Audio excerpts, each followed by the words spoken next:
Teacher, ഈ Hema committee report പുറത്തു വന്നു. അതിനെ തുടർന്നുണ്ടായ വെളിപ്പെടുത്തലിനെ തുടർന്ന് ഇപ്പോൾ മുകേഷ് MLA-ക്കെതിരെ വലിയ പ്രതിഷേധമാണ്. ഇന്ന് കൊല്ലത്തൊക്കെ മഹിളാ കോൺഗ്രസ് ഉൾപ്പെടെ BJP-യുടെ മഹിളാ സംഘടനകളൊക്കെ വലിയ പ്രതിഷേധമായ രംഗത്തുണ്ട്.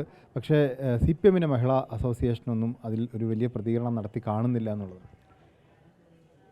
ഇന്നിപ്പോൾ തിരുവനന്തപുരത്ത് പ്രത്യേകിച്ചും യൂത്ത് കോൺഗ്രസ്സുകാരുടെയും മഹിളാ കോൺഗ്രസിൻ്റെയും നേതൃത്വത്തിൽ നടന്നിട്ടുള്ള ഈ പ്രതിഷേധം രാഷ്ട്രീയ പ്രേരിതമാണ്. രാഷ്ട്രീയ പ്രേരിതമാണ് എന്ന് മാത്രമല്ല, അത് ഗവൺമെൻറ്റിനെതിരെ ജനവിരോധം തിരിച്ചുവിടാനുള്ള ഒരു രാഷ്ട്രീയ തന്ത്രമായിട്ടാണ് ഇപ്പോൾ കോൺഗ്രസ് നേതൃത്വം ഇവരെ ഇറക്കിയിട്ടുള്ളത്. ഇതിന് ഇപ്പം മഹിളാ അസോസിയേഷനും മറ്റേ ഞങ്ങളുടെ യുവജന പ്രസ്ഥാനവും എല്ലാം കാണുന്നില്ലല്ലോ എന്ന് പറഞ്ഞത്, ഞങ്ങൾ ഇതിനു മുൻപ് മഹിളാ അസോസിയേഷൻ ഏത് സമയത്താണ് രാജിവെക്കണം എന്ന് പറഞ്ഞിട്ട് ഇറങ്ങിയിട്ടുള്ളത്?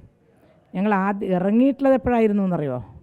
പണ്ട് ഞാൻ MLA ആയിരുന്ന സന്ദർഭത്തിൽ ഞാൻ ഓർക്കുന്നുണ്ട്, ഒരു മന്ത്രിയുടെ പേരിൽ വലിയ ഒരാരോപണം ഉയർന്നു വന്നു. മന്ത്രിസ്ഥാനം രാജിവെക്കണമെന്ന് ആവശ്യപ്പെട്ടുകൊണ്ടാണ് ഞങ്ങൾ സമരം നടത്തിയത്. ഒരു വലിയ സംയുക്ത സമരമായിരുന്നു. മന്ത്രിസ്ഥാനത്തിരിക്കുന്നത് ശരിയല്ല, മന്ത്രിസ്ഥാനം പോലും രാജിവെക്കാൻ തയ്യാറില്ലാത്തൊരു സന്ദർഭത്തിൽ തുടർച്ചയായിട്ട് കുറേ ദിവസങ്ങളോളം, ഞാൻ മന്ത്രിയുടെ പേരും പറയുന്നില്ല, കോഴിക്കോട് ഇരുന്നാണ് ഞാൻ സംസാരിക്കുന്നത്. അങ്ങനെ അവസാനം മന്ത്രിസ്ഥാനം അദ്ദേഹത്തിന് രാജിവെക്കേണ്ടി വന്നു. പക്ഷേ MLA സ്ഥാനം രാജിവെച്ചിട്ടില്ല.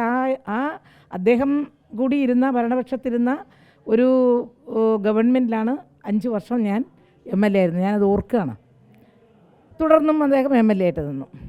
രണ്ടാമതൊരു കാര്യം ഞാൻ ഓർക്കുന്നത്, ഞാൻ മന്ത്രിയായിരുന്ന സന്ദർഭത്തിൽ VS ഗവൺമെൻറ്റിൻ്റെ ഭാഗമായി CPM-ൻ്റെ അല്ല കേരള കോൺഗ്രസിൻ്റെ ഒരു മന്ത്രി വളരെ മോശമായ രീതിയിൽ വിമാനത്തിൽ പോകുമ്പോൾ ഒരു സ്ത്രീ സെക്ഷലായി ഹരാസ് ചെയ്തു, എന്നെ അബ്യൂസ് ചെയ്തു എന്ന് പറഞ്ഞിട്ടൊരു പരാതി കൊടുത്തു. അത് ഒരു മന്ത്രിസ്ഥാനത്തിരിക്കുന്ന ഒരാളുടെ നേരെ ഒരു സ്ത്രീ ആ രൂപത്തിലൊരു പരാതി കൊടുത്താൽ നമുക്കറിയാലോ, അത് ആരും ഒന്നും ഉന്നയിക്കേണ്ടി തന്നെ വന്നില്ല.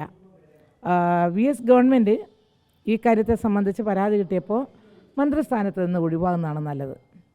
മന്ത്രിസ്ഥാനം അദ്ദേഹം രാജിവെച്ചു. ഗവൺമെൻറ് തീരുമാനിച്ചാൽ പിന്നെ അദ്ദേഹം മന്ത്രിസ്ഥാനത്ത് രാജിവെച്ചു.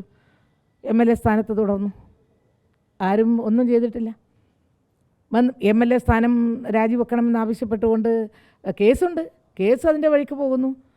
അങ്ങനെ ആ കുറ്റാരോപിതൻ എന്നുള്ള നിലയിൽ ഒരു പ്രധാനപ്പെട്ട ഭരണനിർവഹണ സ്ഥാനത്തിരിക്കുന്ന ഒരു വ്യക്തി അതുമായി ബന്ധപ്പെട്ടുകൊണ്ട് മറ്റുള്ളവരെ സ്വാധീനിക്കാൻ ശ്രമിച്ചേക്കാം. അതുകൊണ്ട് രാജിവെക്കണമെന്നുള്ളതാണ് നമ്മൾ ആവശ്യപ്പെട്ടത്. ഇവിടെ കേരള നിയമസഭയിൽ തന്നെ ഭരണപക്ഷം കേസുണ്ട്. പ്രതിപക്ഷത്തിരിക്കുന്ന ഏതെങ്കിലും കുറ്റാരോപിതരായിട്ടുള്ള കോൺഗ്രസ് MLA-മാരെ ഏതെങ്കിലും തരത്തിൽ ബഹിഷ്കരിച്ചിട്ടുണ്ടോ? ഉണ്ടോ? ഇതേ കുറ്റം തന്നെ, ഇതേ രീതിയിലുള്ള, ഒരുപക്ഷെ ഇതിനേക്കാളും വൾഗറായിട്ടുള്ള ആരോപണം സ്ത്രീകളുടെ ഭാഗത്ത് നിന്ന് ഉണ്ടായപ്പോൾ ജയിലിലടക്കപ്പെട്ടവരുണ്ട്. കേസ് ഇപ്പോൾ കോടതിയിൽ കിടക്കുന്നുണ്ട്. അങ്ങനെ 1-2 പേര് ഇപ്പം തന്നെ നിയമസഭയിൽ ഇരിക്കെ ഇതുമായി ബന്ധപ്പെട്ടുകൊണ്ടുള്ള ഒരു വിഷയത്തെ സംബന്ധിച്ച് എന്താ പറയാനുള്ളത്? എനിക്ക് വളരെയേറെ ഈ ഗവൺമെൻറ്റിൻ്റെ കാര്യത്തിൽ അഭിമാനം തോന്നുന്നു. ഇപ്പോൾ ഇംഗ്ലീഷ് ന്യൂസിലൊക്കെ അവർ പറയുന്നത്, ഇങ്ങനെ ഒരു സ്പെഷ്യൽ ഇൻവെസ്റ്റിഗേഷൻ ടീം ഒരുപക്ഷെ ലോകത്തിൻ്റെ ചരിത്രത്തിൽ സിനിമാ ഫീൽഡിൽ സ്ത്രീകൾ അനുഭവിക്കുന്ന വിഷമതകളെ സംബന്ധിച്ച്, ഡിസ്ക്രിമിനേഷനെ സംബന്ധിച്ച്, സെക്ഷൽ അബ്യൂസ് ചെയ്യുന്നതിനെ, സെക്ഷൽ ഹരാസ്മെൻറ്റ്, ഇതെല്ലാമായി ബന്ധപ്പെട്ടുകൊണ്ട് അന്വേഷിക്കുന്നതിന് ഒരു പ്രത്യേകമായിട്ടുള്ള ഇൻവെസ്റ്റിഗേഷൻ ടീമിനെ നിയോഗിക്കുന്നത് ലോക ചരിത്രത്തിൽ തന്നെ ആദ്യമാണ്. അത് ഒരു സ്ത്രീപക്ഷത്ത് നിൽക്കുന്ന ഒരു ഗവൺമെൻറ്റിന് മാത്രമേ സാധിക്കൂ.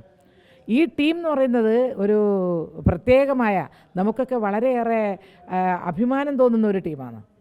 എനിക്കറിയാം, നമ്മുടെ 4 യുവതികളായ IPS ഓഫീസേഴ്സ്, നല്ല ഉയർന്ന തസ്തികയിലുള്ള, വളരെ ഉയർന്ന റാങ്കിലുള്ള 4 IPS ഓഫീസേഴ്സ്, 2 പേര് തമിഴ്നാട്ടിൽ നിന്ന്, അവരെ എനിക്ക് നല്ല പരിചയമുണ്ട്. വളരെ 3 പേരെയും എനിക്കറിയാം, അതിലൊരാൾ മാത്രമേ അറിയാണ്ടുള്ളൂ. അതിനേക്കാളും ഉയർന്ന തട്ടിലുള്ള പോലീസ് ഓഫീസേഴ്സ് കൂടി 3 പേരും, 7 അംഗ ടീം. ഇത് പെൺകുട്ടികൾക്ക് ഈ മേഖലയിൽ, അതായത് തൊഴിലെടുക്കുന്ന ഇടം എന്നുള്ള നിലയിൽ ഒരു സുരക്ഷിതത്വ ബോധം ഇല്ലാത്ത വിധത്തിലേക്ക് അവർ പീഡിപ്പിക്കപ്പെടുന്നു, അവരോട് വിവേചനം കാണിക്കുന്നു, അവർക്ക് വല്ലാത്ത ദുരിതമാണ്, പ്രയാസങ്ങളുണ്ട്, പല വിധത്തിലുള്ള പ്രയാസങ്ങളുണ്ട്. അങ്ങനെയാണെങ്കിൽ അവർ പരാതി തരട്ടെ. ഈ റിപ്പോർട്ടുമായി ബന്ധപ്പെട്ടുകൊണ്ട് കോടതിയുടെ മുൻപിലാണുള്ളത്. ഹേമ കമ്മിറ്റി റിപ്പോർട്ട് ഇപ്പോൾ കോടതിയിലേക്ക് കൊടുക്കണമെന്നാണ് പറഞ്ഞിട്ടുള്ളത്. അതിനെ സംബന്ധിച്ച് വേറെ ഒന്നും ചെയ്യാൻ പറ്റില്ല. അത് കോടതി തീരുമാനിക്കട്ടെ. കോടതി തീരുമാനിച്ചാൽ ഏത് തീരുമാനവും ഗവൺമെൻറ് എടുക്കാൻ ബാധ്യതപ്പെട്ടതാണ്. അപ്പോൾ ഈ ഒരു അപ്പോഴാണ് ഇനി ഇത് വെച്ച് താമസിപ്പിച്ചുകൂടാ. പെൺകുട്ടികൾ, യുവതികൾ, സ്ത്രീകൾ അടക്കം ഈ രൂപത്തിൽ പരാതി കൊടുക്കാൻ മുന്നോട്ട് വരുന്നുണ്ടെങ്കിൽ അവർക്ക് കൊടുക്കാൻ കഴിയുന്ന വിധത്തിൽ ഇങ്ങോട്ട് വരികയോ അങ്ങോട്ട് പോവുകയോ അല്ലെങ്കിൽ ഇമെയിലായിട്ടോ അവർ പരാതി തരട്ടെ. പരാതി കിട്ടിക്കഴിഞ്ഞാൽ മുഖം നോക്കാതെ എത്ര ഉന്നത സ്ഥാനത്തിരിക്കുന്ന ആളായാലും അവർക്ക് നേരെ നടപടി സ്വീകരിക്കും. എം മുകേഷ് MLA-ക്കെതിരെ ആരോപണം വന്നു. കീഴ്വഴക്കമില്ലാത്തതുകൊണ്ട് MLA സ്ഥാനം രാജിവെക്കേണ്ടതില്ല എന്ന് പറയുന്നു. പക്ഷേ ആ ആരോപണം ഉന്നയിച്ച പെൺകുട്ടികളെ അവിശ്വസിക്കുന്നതുകൊണ്ടല്ല എം മുകേഷ് MLA രാജിവെക്കേണ്ടതില്ല എന്ന് പറയുന്നു. യഥാർത്ഥത്തിൽ അതല്ല സ്ഥിതി. നിങ്ങൾക്ക് ഒരു ഇത്തരത്തിലുള്ള ആരോപണ വിധേയനായിട്ടുള്ള ആളുടെ പേരിൽ ഗവൺമെൻറ്റിൽ വിശ്വാസമെടുത്ത്, ഇൻവെസ്റ്റിഗേഷൻ ടീമിൽ വിശ്വാസമെടുത്ത് അയാൾക്കെതിരെയുള്ള ആരോപണം ശരിയാണെന്ന് ബോധ്യപ്പെട്ട് അത് നിയമത്തിൻ്റെ മുൻപിൽ കൊണ്ടുവന്ന് നിയമത്തിൻ്റെ മുൻപിൽ അദ്ദേഹം വിചാരണ ചെയ്യപ്പെടണമെന്നുള്ളതാണ് പ്രശ്നം. രാജിവെക്കുന്നതാണോ പ്രശ്നം? രാജിവെച്ച് പോകുന്നതാണോ പ്രശ്നം? അല്ല. ഇതിന് മുൻപൊരു ശാസ്ത്രജ്ഞൻ ആ സ്ഥാനത്ത് നിന്ന്, ചെയർമാൻ സ്ഥാനത്ത് നിന്ന് രാജിവെച്ചിട്ട് അവസാനം എന്തുണ്ടായി എന്നുള്ളത് നമുക്കറിയാം. നമുക്കതല്ല. ഇവിടെ കുറ്റാരോപിതരായിട്ടുള്ളവരെക്കുറിച്ച് അവർക്ക് ബോധ്യത്തോടു കൂടിയാണ് സംസാരിച്ചത്. അങ്ങനെ ബോധ്യത്തോടു കൂടി സംസാരിച്ച ആൾ നിയമത്തിൻ്റെ മുൻപിൽ വരുമ്പോൾ അത് ഈ ഇൻവെസ്റ്റിഗേഷൻ ടീം കൃത്യമായിട്ട് അത് നോക്കി അതിന് വകുപ്പ് ചേർത്ത വകുപ്പൊക്കെ വളരെ ജാമ്യമില്ലാത്ത വകുപ്പുകളാണ് ചേർത്തത്. A or B ആർക്കെങ്കിലും കുറ്റം പറയാൻ പറ്റുമോ? അങ്ങനെ ആ വകുപ്പുകൾ ചേർത്ത് ഇനിയിപ്പോൾ കോടതിയിലേക്ക് വരും. തെളിയിക്കാൻ, ഞാൻ കുറ്റം ചെയ്തിട്ടില്ല എന്ന് തെളിയിക്കാനുള്ള ബാധ്യത അവർക്കുണ്ട്. അതവർ ചെയ്തോട്ടെ. ചെയ്തിട്ടില്ലെങ്കിൽ അത് തെളിയിക്കുന്നത് അവരാണ്. പക്ഷെ ആരോപിക്കപ്പെട്ട സ്ത്രീ ബോധ്യത്തോടു കൂടിയാണ് കാര്യം പറഞ്ഞിട്ടുള്ളത്. അത് അവരുടെ എല്ലാം ചെറുപ്പക്കാരികളുടെ എല്ലാം വാക്കുകളിൽ നിന്ന് കൃത്യമായിട്ട് മനസ്സിലാവുന്നത്. ആത്മാർത്ഥമായി അവരുടെ ഹൃദയത്തിൻ്റെ ഉള്ളിൽ കിടക്കുന്ന ആ വേദന, ഇവരുടെ സംസാരം നമുക്ക് കേൾക്കുമ്പോൾ ബുദ്ധിമുട്ടുണ്ട്. അവരാ വേദന പറയുമ്പോൾ അത് പറയാൻ തയ്യാറായത് എന്തൊരു സാഹചര്യത്തിലാണെന്നറിയോ? ഇങ്ങനെ ഒരു ഗവൺമെൻറ് അത് കേൾക്കാൻ തയ്യാറാണ്. എത്ര ഉന്നതനായാലും പരാതി കിട്ടിയാൽ അന്വേഷിക്കും എന്ന മുഖ്യമന്ത്രിയുടെ വാക്കുകൾ അവർക്ക് ഒരു കോൺഫിഡൻസ് ബിൽട്ടപ്പ് ചെയ്തിട്ടുണ്ട്. അവർക്കൊരു വിശ്വാസം സർക്കാരിലുണ്ട്. അതുകൊണ്ട് ഞങ്ങളുടെ പരാതി തള്ളിപ്പോയില്ല. അതിന് മുൻപുള്ളതുപോലെ ഈ ഗവൺമെൻറ് അത് ചെയ്യും. അതുകൊണ്ട് അവർ കുറ്റം ചെയ്തിട്ടുണ്ടെങ്കിൽ ശിക്ഷ, അതാണ് നമ്മുടെ കുറ്റം ചെയ്തിട്ടുണ്ടോ ശിക്ഷ കിട്ടണം. ഉപ്പ് തിന്നവൻ വെള്ളം കുടിക്കുന്നു നമ്മൾ പറയുന്നത് അതുകൊണ്ടാണ്. കുറ്റം ചെയ്തിട്ടുണ്ടോ, കുറ്റം തെളിയിക്കപ്പെട്ട് കഴിഞ്ഞാൽ അവർക്ക് ശിക്ഷ കിട്ടും. ആരോപണം ഉന്നയിച്ച പെൺകുട്ടികളെ നമ്മൾ അവിശ്വസിക്കുന്നതില്ല, അവർക്കൊപ്പമാണ് നമ്മൾ. ഒരിക്കലും ഞാൻ വിശ്വസിക്കില്ല. ഈ പെൺകുട്ടികൾ ഏതെങ്കിലും തരത്തിൽ ഏതെങ്കിലും ഒരു പെൺകുട്ടി അങ്ങനെ മറ്റേതെങ്കിലും തരത്തിലുണ്ടെങ്കിൽ അതെല്ലാം പിന്നീട് തെളിവിൽ വരും. പക്ഷേ ഇപ്പോൾ വന്നിട്ടുള്ള ചെറുപ്പക്കാരായിട്ടുള്ള യുവതികളൊക്കെ പറയുന്നത് കേൾക്കുമ്പോൾ അവരൊരിക്കലും അങ്ങനെ ആരോടെങ്കിലും വിരോധം തോന്നിയിട്ട് അങ്ങനെ പറയേണ്ട കാര്യം അവർക്കില്ല. അങ്ങനെ പെൺകുട്ടികളെ പറയുകയും ചെയ്യില്ല. എന്നെ ഈ രൂപത്തിലൊക്കെ ചെയ്തു എന്ന്, എനിക്കിഷ്ടമില്ലാതെ എൻ്റെ ശരീരത്തിൽ സ്പർശിച്ചു എന്ന് ഒരു കുട്ടിയും വേണ്ടാത്ത രീതിയിൽ പറയില്ല. അത് അങ്ങനെ പറയുന്നുള്ള അഭിപ്രായം എനിക്കില്ല. ഈ പെൺകുട്ടികൾ അനുഭവിച്ച എത്രയോ വർഷങ്ങളായി മനസ്സിൽ കൊണ്ട് നടന്ന ആ ഹൃദയം നുറുങ്ങുന്ന വേദനയാണ് അവരവമതിക്കപ്പെട്ടതിൻ്റെ. അവർ അങ്ങേയറ്റം എന്താ പറയുക, സമൂഹ മധ്യത്തിൽ അവർ കൊള്ളരുതാത്ത, സിനിമാ ഫീൽഡിൽ ഏറ്റവും കൊള്ളരുതാത്തവരായി ചിത്രീകരിക്കപ്പെട്ടതിൻ്റെ തെറ്റ്, ഞാൻ എന്ത് തെറ്റാണ് ചെയ്തത്, ഇങ്ങനെയൊക്കെ ഉണ്ടായിട്ട് അവസാനം ഞാൻ കൊള്ളരുതാത്തവളായി എന്ന അവരുടെ ആ വാക്ക് വളരെ വേദനിപ്പിക്കുന്ന വാക്കുകളാണ്. യഥാർത്ഥത്തിൽ ഗവൺമെൻറ് വലിയൊരു കാര്യമാണ് ചെയ്തിട്ടുള്ളത്. ഇവിടെ പ്രശ്നം മറ്റേ A രാജിവെക്കുമോ B രാജിവെക്കുമോ എന്നല്ല. A ആയാലും B ആയാലും ആരോപണ വിധേയനായിട്ടുണ്ടെങ്കിൽ ആ വ്യക്തി നിയമത്തിൻ്റെ മുൻപിൽ വരണം. കുറ്റം ചെയ്തിട്ടുണ്ടെങ്കിൽ കടുത്ത ശിക്ഷ കിട്ടണം. അതാണ് സിനിമാ ഫീൽഡ് ഒന്ന് ശുദ്ധീകരിക്കപ്പെടേണ്ടത്.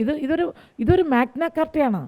ഈ ഹേമ കമ്മിറ്റി റിപ്പോർട്ടും അതിനേക്കാൾ ഈ ഓർഡർ, ഈ ഇൻവെസ്റ്റിഗേഷൻ ടീം എന്ന് പറയുന്നത് സിനിമാ ഫീൽഡിൽ ഇന്ന് നിലനിൽക്കുന്ന എല്ലാതരം കൊള്ളരുതായ്മയെയും ദൂരീകരിക്കുന്നതിനാവശ്യമായ വിധത്തിൽ ഇനി ഭാവിയിൽ നമ്മുടെ പെൺകുട്ടികൾക്ക് വൻതോതിൽ നല്ല ടാലൻ്റായിട്ടുള്ള പെൺകുട്ടികൾക്ക് നിർബാധം അച്ഛനോ അമ്മയെയോ കൂട്ടാതെ മറ്റേ ഉക്രൈനിലോ ചൈനയിലോ റഷ്യയിലോ പഠിക്കാൻ പോകുന്നത് പോലെ സിനിമാ ഫീൽഡിൽ അല്ലെങ്കിൽ തൊഴിലെടുക്കാൻ പോകുന്ന വിദേശത്ത് പോകുന്ന പോലെ ഈ സിനിമാ ഫീൽഡിലേക്കും ഒറ്റയ്ക്ക് പോകാനും സഞ്ചരിക്കാനും അവിടെ കടന്ന് അഭിപ്രായം പറയാനും കഴിവ് അവർക്കുണ്ട്.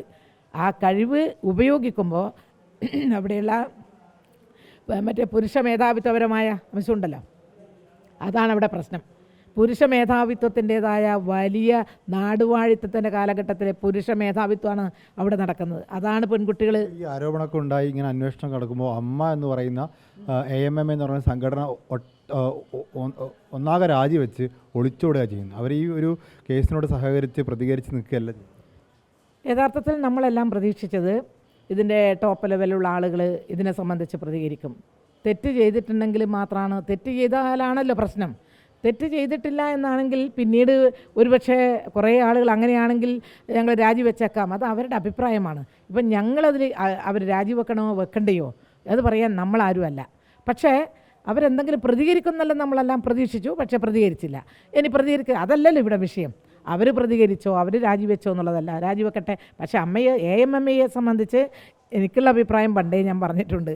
കാരണം എത്രയോ ആയിരം കണക്കിന് സ്ത്രീകൾ തൊഴിലെടുക്കുന്ന ഈ മേഖലയിൽ ഏറ്റവും ടാലൻറ്റഡായിട്ടുള്ള പ്രഗത്ഭരായിട്ടുള്ള അഭിനേത്രികൾ ഈ മേഖലയിൽ ഉണ്ടായിട്ടും AMMA എന്ന ആ സംഘടനക്കകത്ത് ഒരു വൈസ് പ്രസിഡൻ്റായിട്ടെങ്കിലും ജനാധിപത്യപരമായിട്ട് തിരഞ്ഞെടുക്കാൻ ഒരു സ്ത്രീയെങ്കിലും വേണം എന്ന് ചിന്തിക്കാൻ ആ മേഖലയിൽ ഒരാൾ പോലും ഇല്ലാതായിപ്പോയല്ലോ എന്നുള്ള ഖേദം ഞാൻ ആദ്യത്തെ മുൻപുള്ള തെരഞ്ഞെടുപ്പിലും അറിയിച്ചിട്ടുണ്ട്. ഈ കഴിഞ്ഞ തെരഞ്ഞെടുപ്പിലും ഞാൻ എൻ്റെ ഫേസ്ബുക്കിൽ എഴുതിയിട്ടുണ്ട്. പെൺമക്കളെ ഉൾക്കൊള്ളുന്ന സംഘടനയല്ലേ അമ്മ എന്ന്. പെൺമക്കളെ ഉൾക്കൊള്ളുന്ന ഒരു സംഘടനയല്ലേ ഈ സംഘടന എന്ന് ഞാൻ ചോദിച്ചിട്ടുണ്ട്. അതുകൊണ്ട് ഇനി ഭാവിയിലെങ്കിലും സ്ത്രീകളും പുരുഷന്മാരും, അതാണ് സമൂഹം, അതിലേതെങ്കിലും ഒരു വിഭാഗത്തിൽ മേധാവിത്വം കാണരുത്. ഒരു നല്ലൊരു ഫിലിമാണെങ്കിൽ നായകനും നായികക്കും തുല്യ പ്രാധാന്യമാണ്. ആ ഈക്വാലിറ്റി സിനിമാ രംഗത്ത് പ്രായോഗിക തലത്തിലുണ്ടാവണം എന്നാണ് എൻ്റെ അഭിപ്രായം. അവസാനമായി ഇപ്പോൾ മുകേഷ് MLA പറയുന്നത് ഇത് 15 വർഷം മുമ്പ് ഉണ്ടായ സംഭവമാണ്, ഇത് ഒരു ബ്ലാക്ക് മെയിലിംഗ് ആണ്, ഇത് പൂർണ്ണമായും തള്ളിക്കളയുക ചെയ്യുന്നത്. അതിനെ പാർട്ടി മുഖവിലേക്ക് എടുക്കുന്നുണ്ടോ? ഇതിൽ പാർട്ടി മുഖവിലേക്ക് എടുക്കുന്നുണ്ടോ എന്നുള്ളതല്ല, എത്ര കൊല്ലം മുൻപ് നടക്കുന്നു എന്നുള്ളതല്ല പ്രശ്നങ്ങൾ. ഒരു റിപ്പോർട്ടും അതുമായി ബന്ധപ്പെട്ടുകൊണ്ടുള്ള പരാതി സ്വീകരിക്കുന്നുള്ള ഇൻവെസ്റ്റിഗേഷൻ ടീമിനെയുമാണ് വന്നിട്ടുള്ളത്. ആ ഇൻവെസ്റ്റിഗേഷൻ ടീമിൻ്റെ മുൻപിലേക്ക് പരാതി വന്നു കഴിഞ്ഞാൽ ആ ടീം അതിൻ്റെ ഗൗരവത്തിൽ തന്നെ എടുക്കും. അതിൻ്റെ കാലയളവ് നോക്കിയിട്ടല്ല, മറിച്ച് ആ പരാതിപ്പെട്ട സ്ത്രീ അതിന് തെളിവ് സഹിതം കൊടുക്കുമ്പോഴാണ് അത് കുറ്റത്തിൻ്റെ ഗൗരവം കൂടുന്നത്. അതുകൊണ്ട് ഞാൻ ഒരാളുടെ പേരും പറയുന്നില്ല. ഈ മേഖലക്കകത്ത് സ്ത്രീകൾക്ക്, തൊഴിൽ ചെയ്യുന്ന സ്ത്രീക്ക് സേഫ്റ്റി ഉണ്ടാവണം, സുരക്ഷിതത്വം വേണം. സുരക്ഷിതത്വം ലഭിക്കുന്നതിലൂടെ മാത്രമേ ഈ മേഖലക്കകത്ത് ഒരു നിർഭയം സ്ത്രീക്ക് കടന്നു പോകാൻ കഴിയൂ. ഇത് ഏറ്റവും അരക്ഷിതത്വം തോന്നുന്ന ഒരു മേഖലയായിട്ട് സിനിമ മാറരുത്. ഈ ആധുനിക കാലഘട്ടത്തിൽ ആ മേഖല ഒരു ശുദ്ധീകരിക്കപ്പെടണം. അതാണ് എൻ്റെ അഭിപ്രായം. തീർച്ചയായിട്ടും ഒരു നിലപാട് പ്രഖ്യാപനം തന്നെയാണ്. MLA സ്ഥാനം രാജിവെക്കേണ്ട എന്നുള്ളത് സാങ്കേതികമായി ഒരു കീഴ്വഴക്കമാണ്. പക്ഷേ ബാക്കി എല്ലാം കൊണ്ടും ഈ ആരോപണം ഉന്നയിക്കുന്ന പെൺകുട്ടികൾക്കൊപ്പമാണ് സർക്കാരും ജനാധിപത്യ മഹിളാ അസോസിയേഷനും എന്ന് ഉറച്ചു പറയുകയാണ് ശ്രീമതി ടീച്ചർ.